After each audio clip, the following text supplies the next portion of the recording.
Sí. Bien, bueno, acá estamos con Matt Cerezo nuevamente, que es un hombre de la filosofía, comunicador social, y hoy vamos a hablar sobre los medios de comunicación, la responsabilidad que tienen frente a la sociedad en relación a su mensaje, ¿sí? Vamos a determinar, no sé si vamos a determinar, pero en este encuentro esperamos poder arribar a algún, digamos, puerto para comprender cómo los medios de comunicación pueden, en todo caso, digamos, comunicar bien o desvirtuar de forma tal que se genere en la opinión pública un concepto nuevo, diferente o errado de algún tema en particular, ¿sí?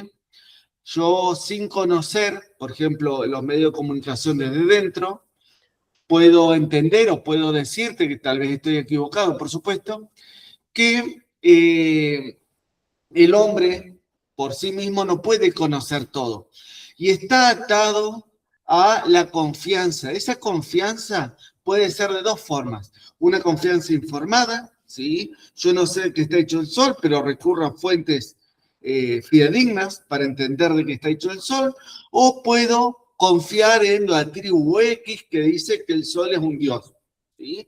Hay, digamos, yo puedo decir cualquier cosa sobre el sol, porque tengo información más veraz e información menos veraz, e incluso información falsa, tal vez a propósito, ¿sí? Entonces yo acá tengo la responsabilidad y la obligación de poder, digamos, a la medida de lo posible, de mis posibilidades, porque no soy más que un sujeto, de poder trascender esa información primera para poder llegar a la información más fidedigna que se pueda en ese momento.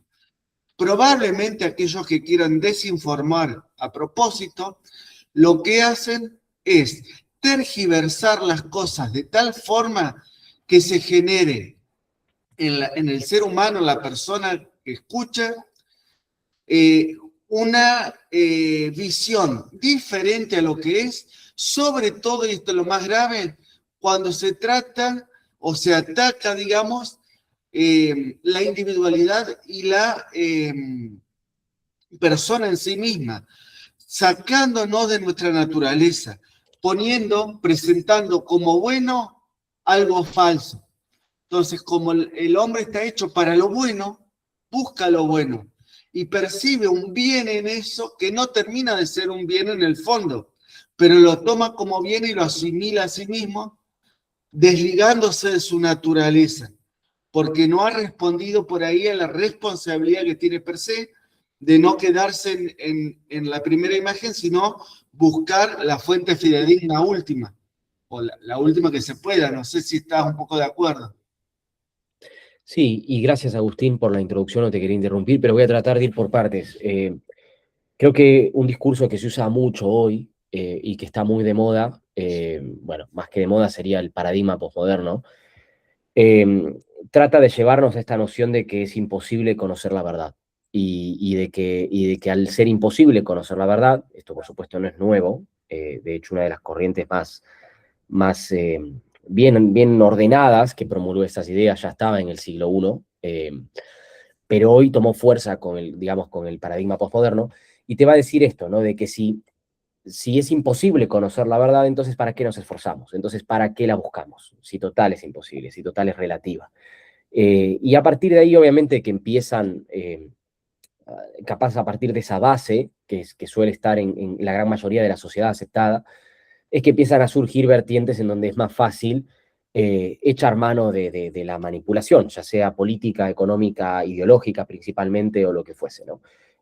Porque es lo que hablamos siempre, si vos partís de un supuesto que es bien aceptado, ese es el concepto del paradigma, de un modo de hacer, todo lo que viene después es moldeable. Entonces, yo creo que capaz, y no es el tema de hoy, y otro día por ahí podemos ir a la parte técnica y lo vuelvo a decir, Agustín, sé que vos lo podés conceptualizar mejor que yo esto, pero es esta noción de separar las cosas y de entenderlas, ¿no? Y que esto no nos lleve a una pereza intelectual, que es también lo que nos suele suceder. Y cuando digo pereza intelectual también quiero ser claro, ¿eh? Porque hay mucha gente que a veces también se agarra de esto y dice, bueno, pero a mí no se me da la filosofía, no puedo, me aburre, o no puedo, yo no soy bueno en esto.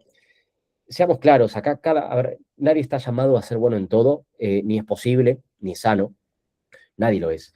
Entonces, cada uno en función de lo que cada uno puede y es, y en las áreas en las que se destaca, todos somos ignorantes en algo, más capaces que otros en algo, sepamos, digamos, como vos decís a veces, Agustín, cuidar esa verdad, digamos, virtuosamente a partir de lo que a cada uno les da, ¿no? Administrémoslo.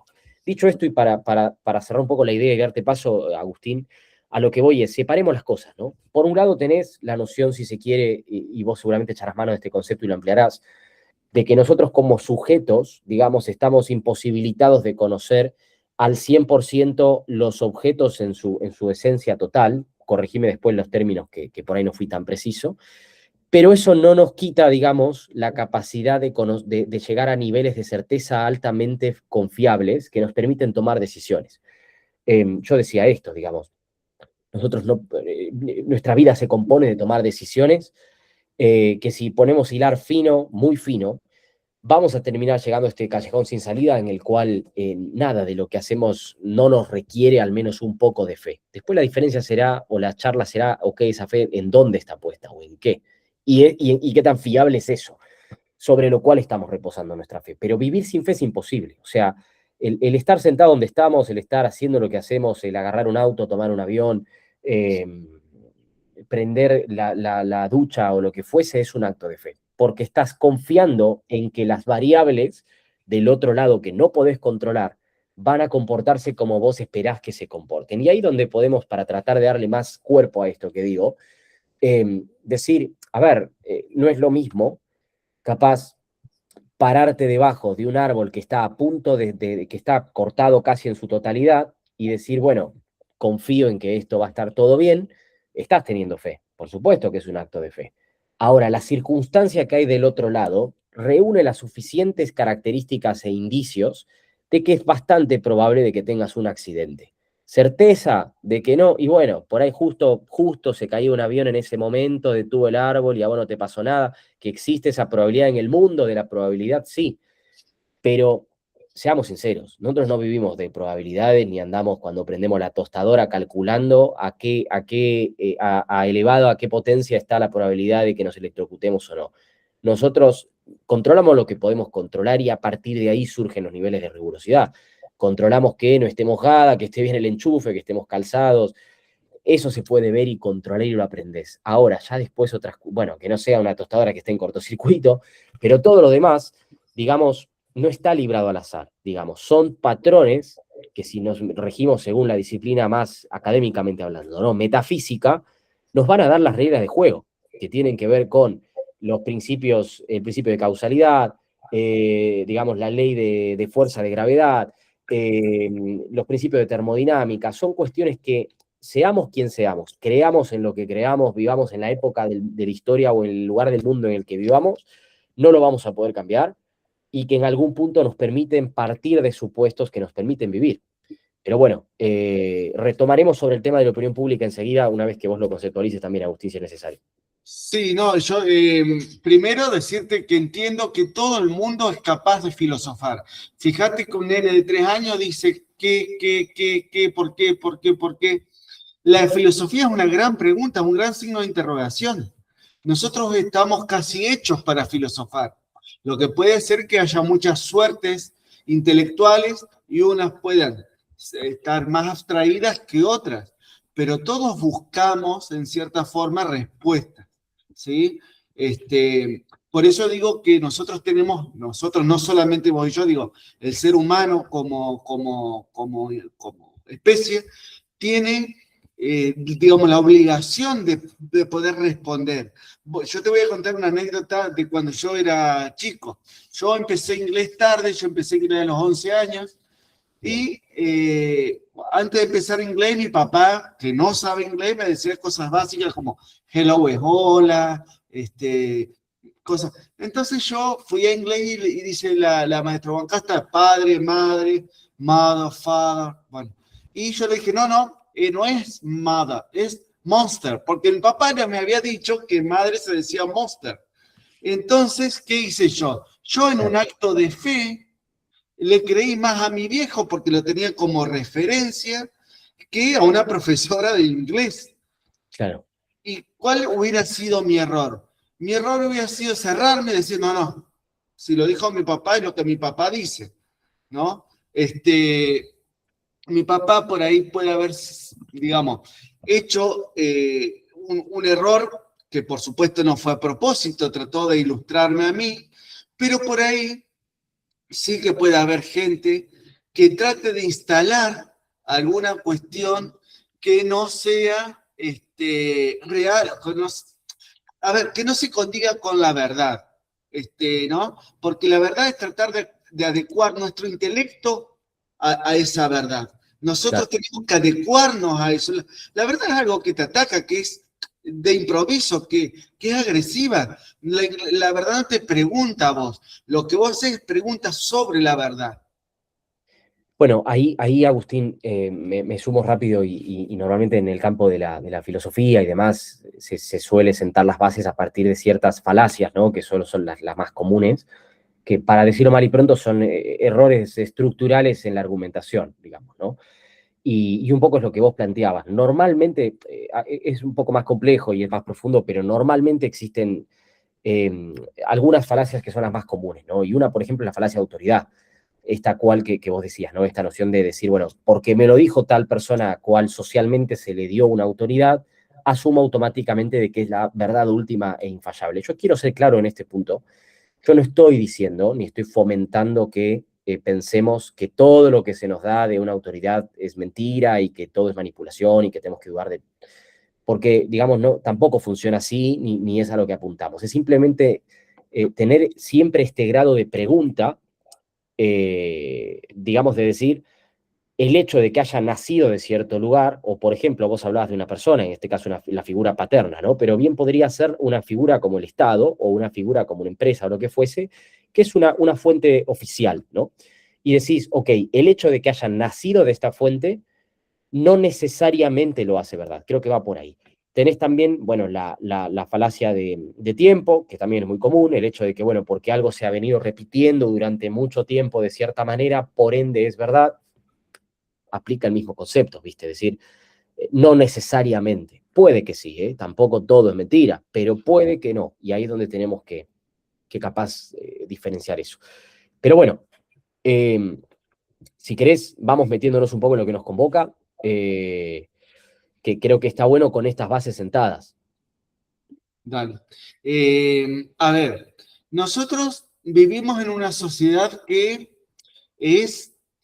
digamos, está continuamente minada de información, ¿sí? ¿Cómo separás ahí de la paja del trigo? La información que se adecua a esa verdad o la información primero que es, a ver, no creo que sea inocua en sí, porque si no te acerca a la verdad, no sirve, digamos. ¿Cómo separás ahí?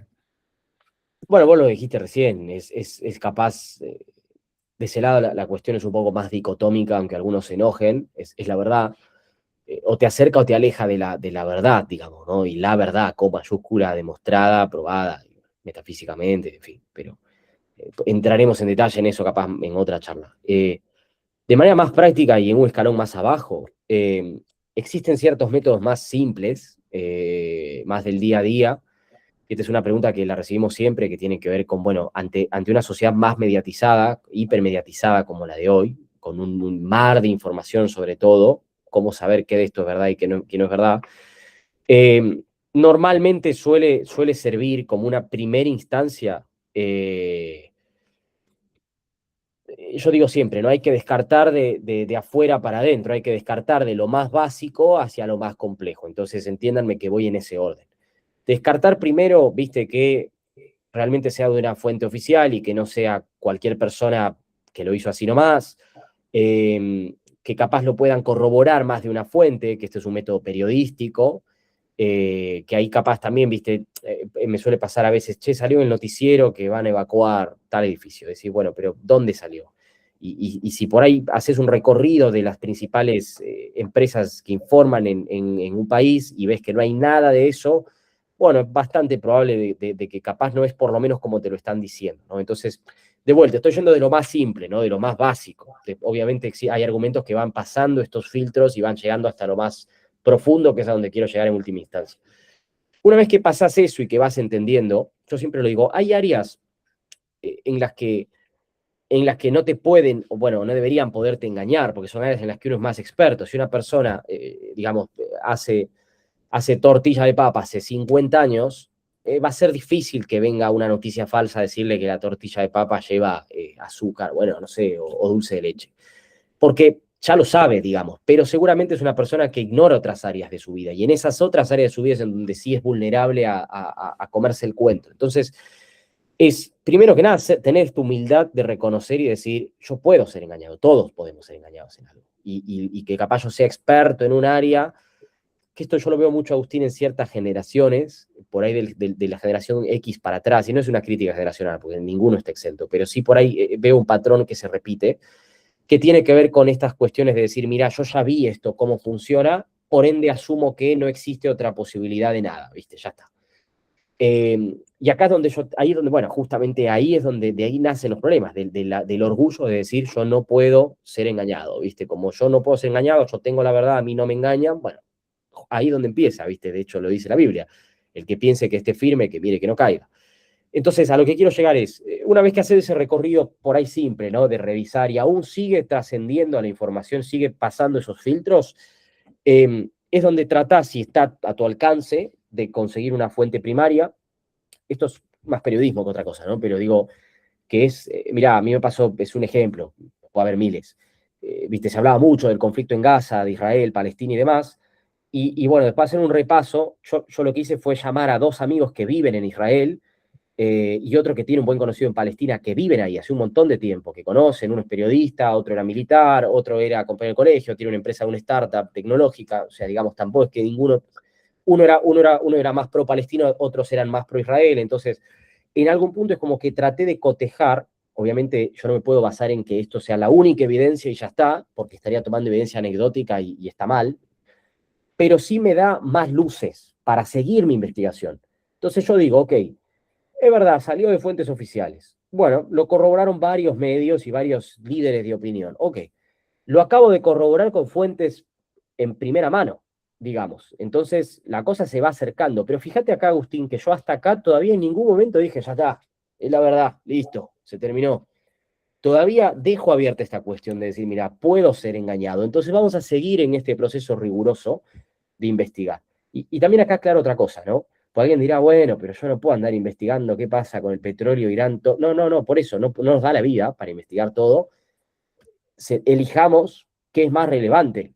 Elijamos en dónde es menos relevante que nos puedan engañar, en el precio del kilo de lechuga, y en qué cosa es realmente trascendente, como el propósito de la vida, como qué hay después de la muerte, como quién define el bien y el mal, como el origen de todo y demás, demás, demás, que son cosas que creo que ya vale la pena invertir esto. Ya te doy la palabra, Agustín. Entonces, ponele que sigo avanzando de la primera fuente, voy llegando más profundo, me voy a encontrar seguramente con que ahí ya empiezo a aplicar, si se llega a algún punto, lo llama el método legal, ¿viste? Cuando se puede, ¿no? O la metodología del método legal, que es ¿qué chances hay de que una persona o un actor o una empresa te engañen? Bueno, muchas, es perfectamente probable. De que más de una, dos, tres, cinco se pongan de acuerdo para hacerlo y que no solo se pongan de acuerdo a nivel discursivo, ¿no? Sino que se pongan de acuerdo a nivel fáctico, es decir, a nivel hechos, a nivel de lo que puedan demostrar. Bueno, ya es más difícil, pero hay probabilidades, puede pasar, no me la puedo jugar. Ahora, ¿qué chances hay de que coincidan las evidencias, los discursos, todo, en 3.000, 5.000 fuentes diferentes? Bueno, ya la chance pasa a ser más compleja y ahí donde hay un científico que en su libro, un matemático, él decía, mira, para hacértelo simple y no ponerte los números que la mayoría no entiende, decía este científico, decía, es como digamos, tirar 1 millón de monedas en un campo abierto y a la primera que sacás la moneda, saques la que estás buscando, ¿viste? Entonces decís, realmente uno tiene que ser coherente en lo que uno habla y dice, ¿no? Capaz, incluso para argumentar, ¿viste? Más allá de las posturas que uno pueda tener y que son entendibles y hasta cierto punto defendibles, creo que uno tiene que ser sincero con uno mismo, ¿viste? Y decir, ok, quiero ganar una discusión a toda costa y vivir engañado, o tengo la valentía de, a pesar de que yo pueda estar equivocado, persevero hacia la verdad. Y puedo hablar por vos y por mí, y ojalá por alguien más, y si no hagan la prueba, los invito a hacer la prueba a quien escuche esto, pruébenlo ustedes, y van a ver realmente el resultado que está del otro lado. Vos sabés que me parece que está bueno por ahí ser un niño de 3 años cuando se pregunta, ¿viste? Pero tomando a la lógica como herramienta. Cuando un nene pregunta de 3 años, ¿por qué, no sé, el pájaro vuela? ¿O Claro, por qué, digamos, quién se lleva los dientes cuando se me cae? El ratoncito de los dientes. Nunca claro, te pusiste a pensar, primero, ¿qué va a hacer con todos esos dientes? Y segundo, ¿de dónde va a sacar plata? O claro, sea, uno tiene que, para darle a cada niño, uno tiene que tratar de usar la lógica para decir, bueno, esto se cae. Esto no, es imposible que haya un ratoncito que encima tenga plata para darle a todos los nenitos por los dientes que tienen, no sé cómo los reciclan. O sea, ya cuando hay una, una explicación básica, vos tenés que buscar refrendarlo, digamos, con la lógica y decir, bueno, acá, ¿puede continuar esto o no? ¿Se entiende? 100%, y yo creo, Agustín, que acá también hay una cuestión de base, ¿no? Porque esto es como todo en la vida, ¿no? Pero digamos, si yo corto, bueno, no sé cómo se dice, pero corto alguna rama que no está buena en el jardín y la corto superficialmente, bueno, en 2 días voy a esperar que eso vuelva a crecer, porque es así, digamos.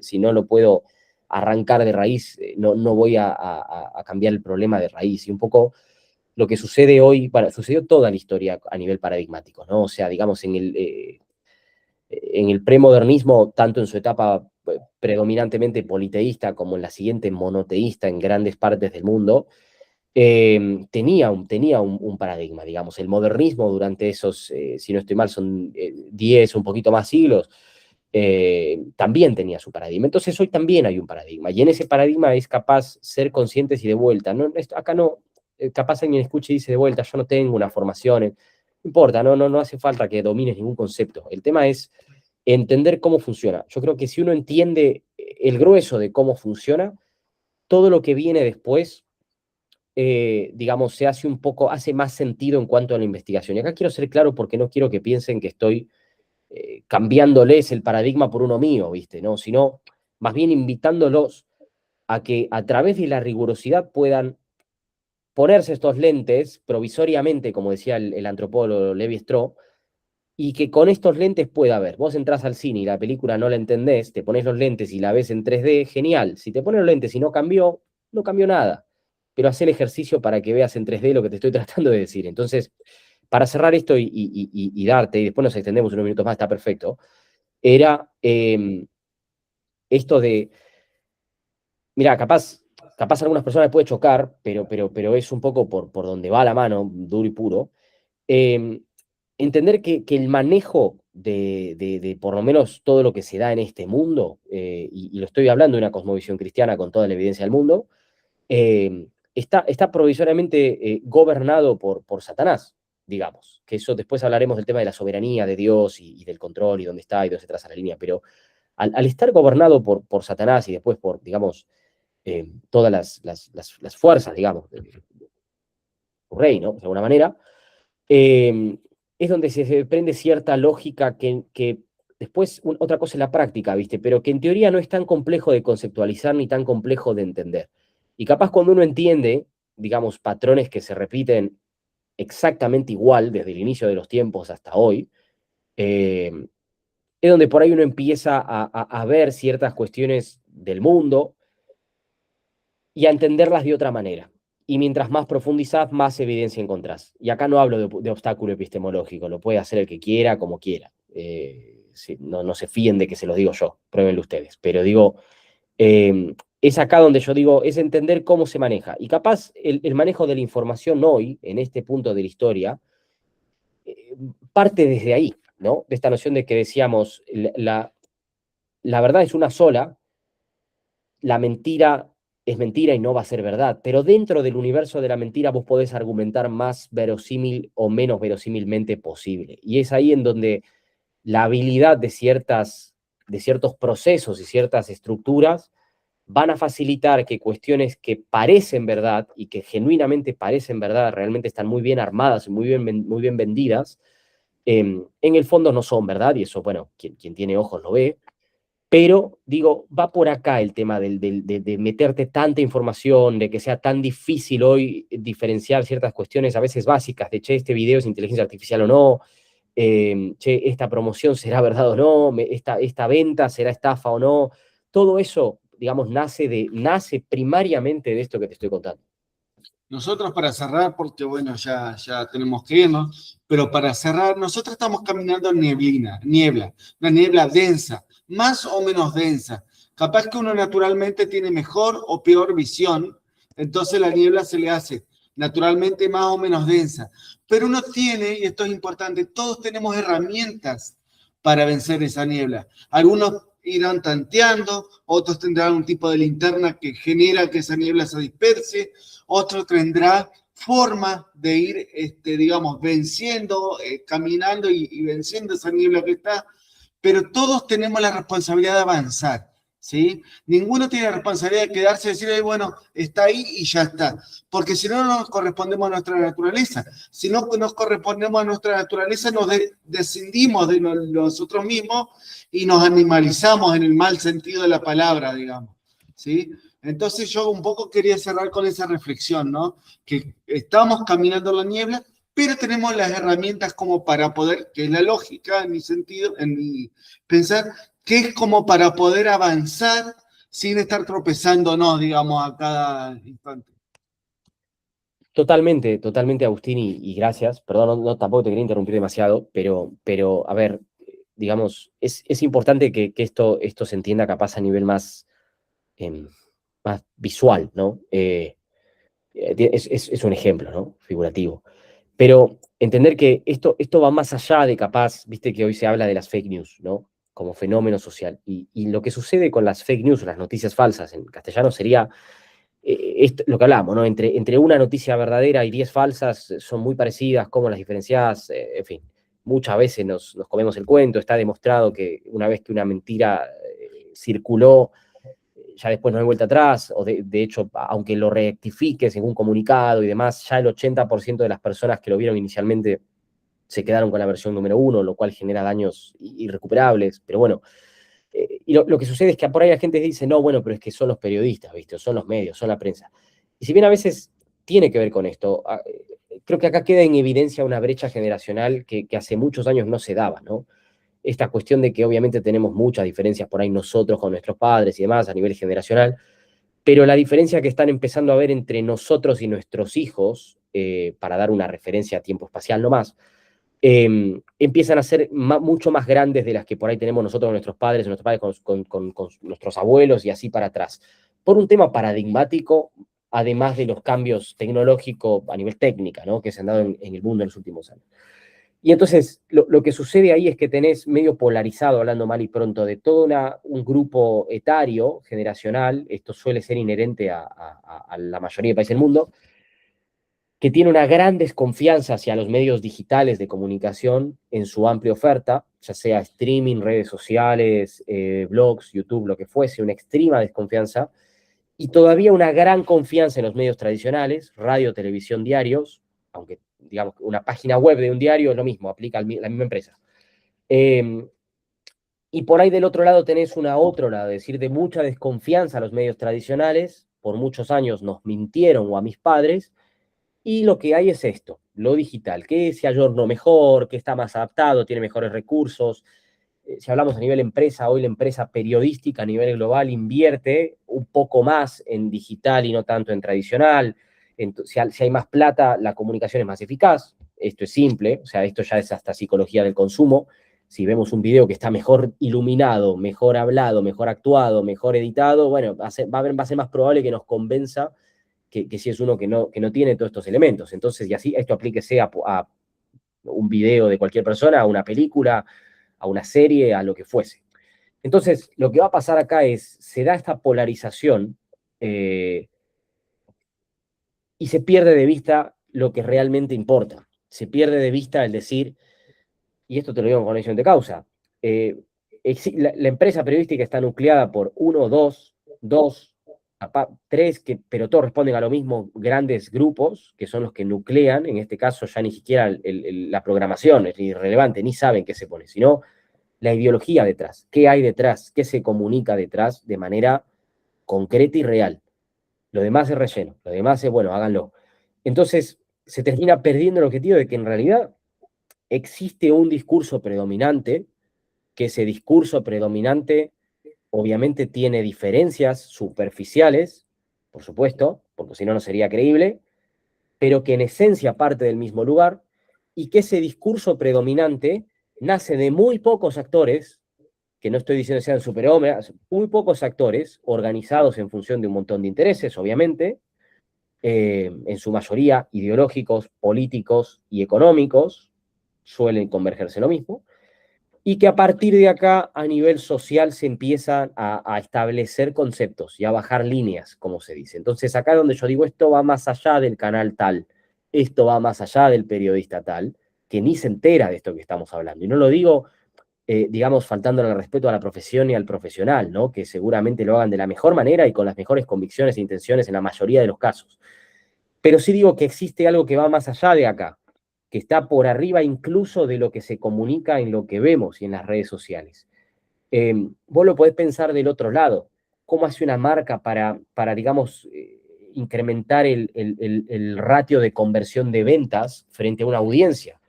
Y digamos, eso no lo haces metiendo un spot en el entretiempo del Mundial.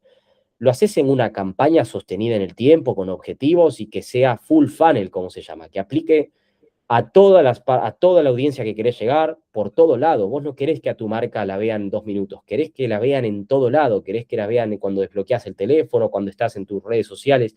¿Quién de nosotros abre el teléfono a las 8 de la noche a relajarse y se pone a buscar publicidades y promociones de seguros de vida, de bebidas con alcohol o sin alcohol?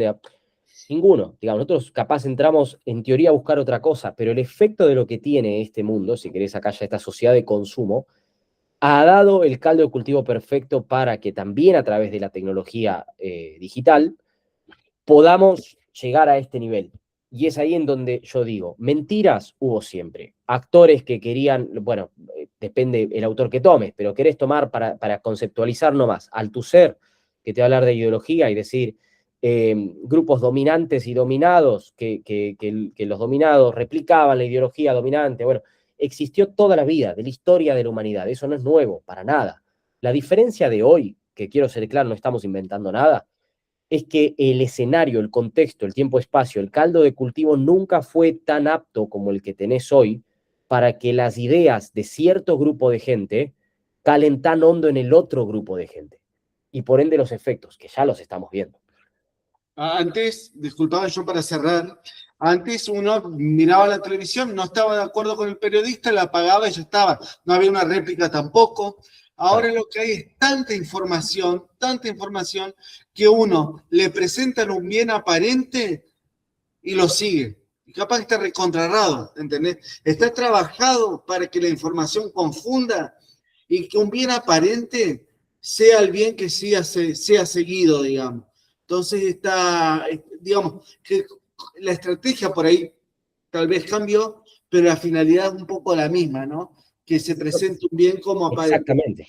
Y yo cierro con esto, Agustín, sé que estamos sobre la hora, pero que es importante aclararlo. Y acá es importante entenderlo, decir las cosas como son. O sea, esto va por niveles. Sí, capaz de ese primer escalón de arriba, de donde nace la idea de manipular, va bajando, ¿viste? Y va bajando a cierta empresa periodística con ciertos dominios en ciertos territorios.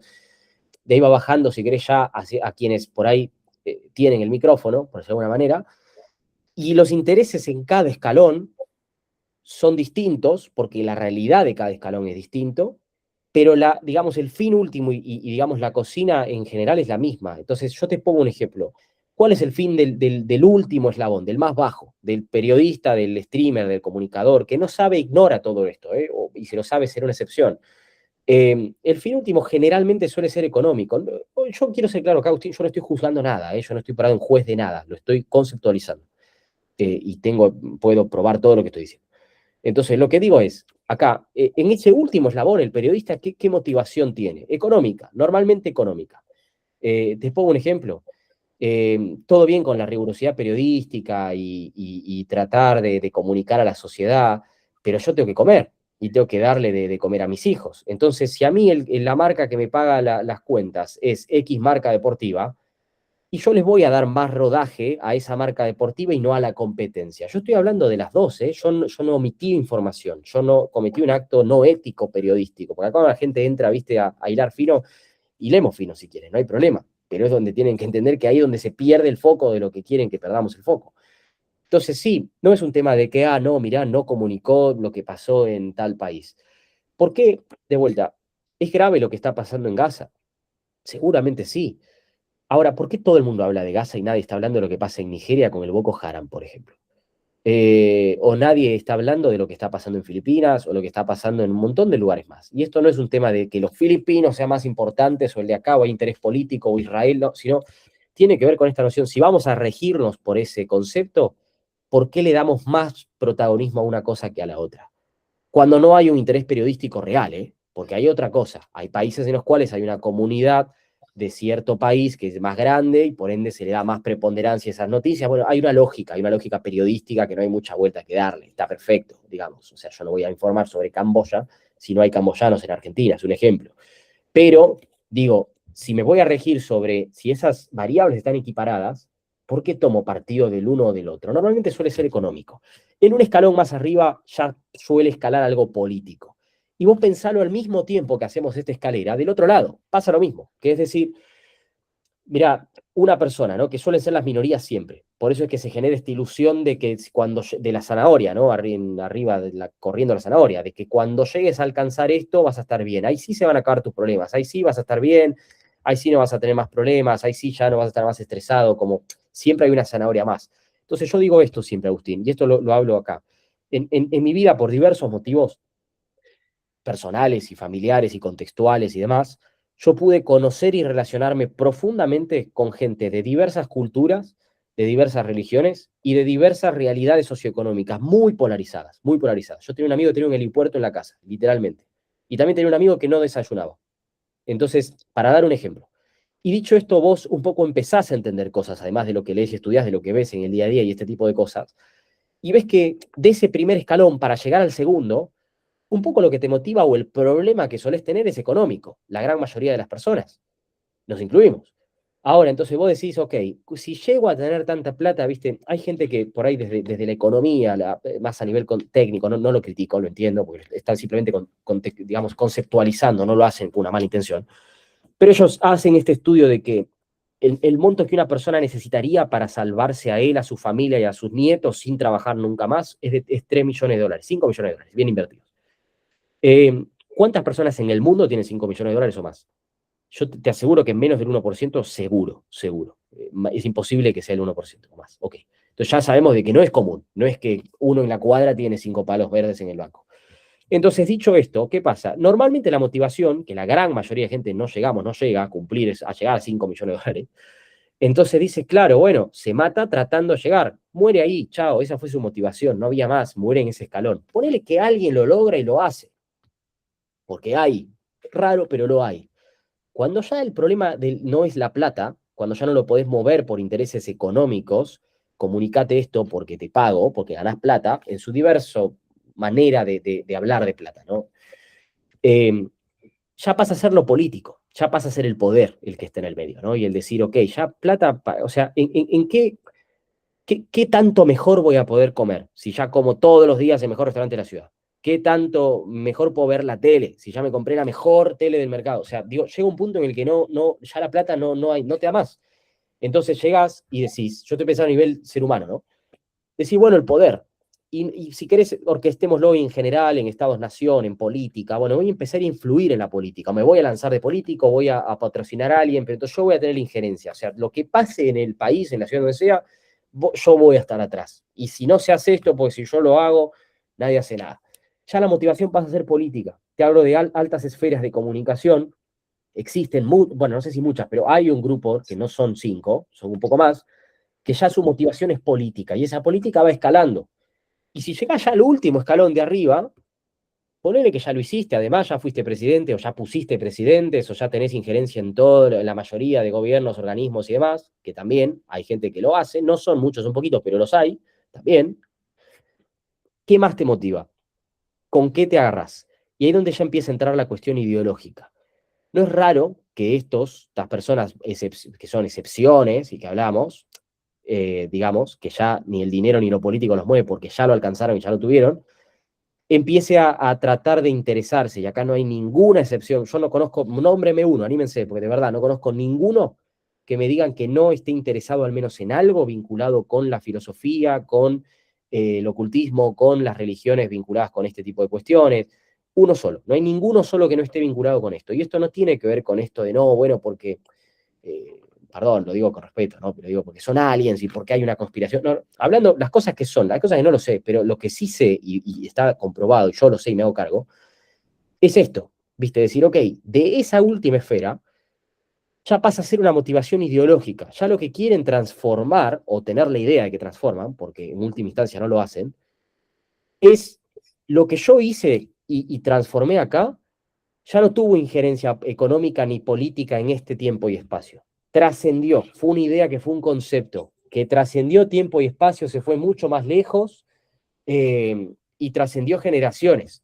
Entonces acá ya está, digamos, o sea, soy inmortal. Y acá nace este viejo deseo del ser humano de ser inmortal, ¿viste? Y de decir, de que tu cara quede en piedra, es un decir, y de que como te das cuenta de que todo lo que hiciste y conseguiste, no logra tapar tampoco ese vacío, decís, bueno, que quede mi nombre.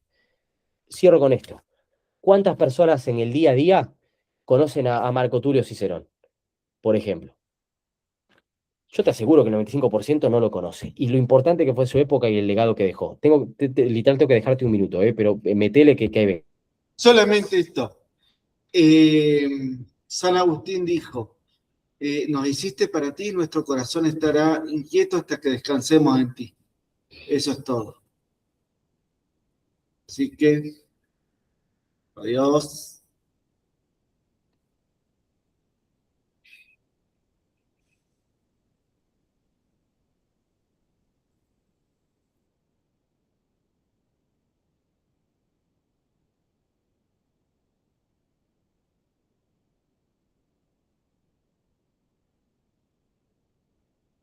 Perdón, Agustín.